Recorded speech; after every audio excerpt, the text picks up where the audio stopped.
pain can be a whole body experience.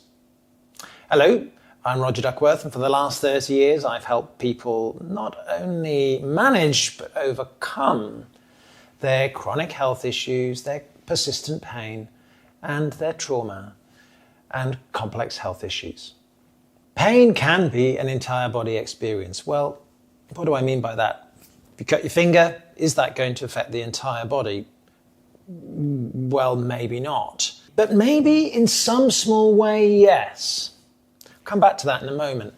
If we get someone who has a non-injury based thing like fibromyalgia, even aspects of chronic fatigue may often have pain associated with it.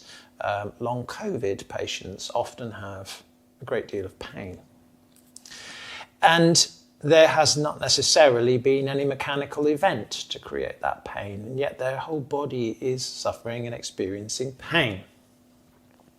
Emotional traumatizing events, life experiences, very often correlate with such patients. Fibromyalgia and chronic pain patients usually or very often have a trauma past somewhere in their experience.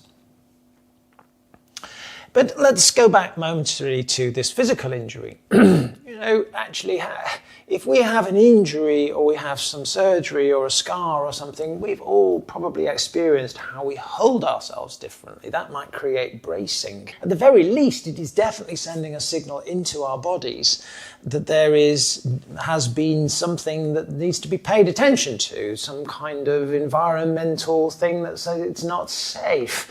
The body will have a neuroendocrine response. It will have a hormone and nervous system and inflammatory response broader than just the cut finger or the little scar incision.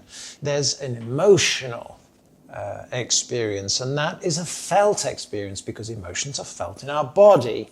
They're processed within our brain, but they are an experience which is felt in our bodies. So the fact that something has happened might make us feel more vulnerable, might make us feel a little bit sad, might make us feel that we're in danger potentially.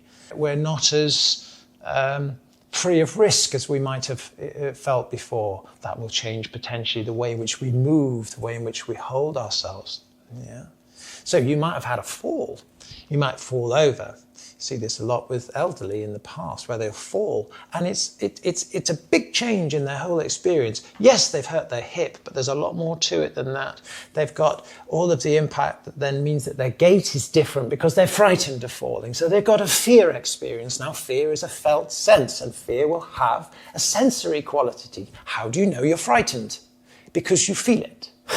You feel it in your body. You feel fear as a wobbly stomach, a bracing in the neck, which if you do it for long enough will hurt.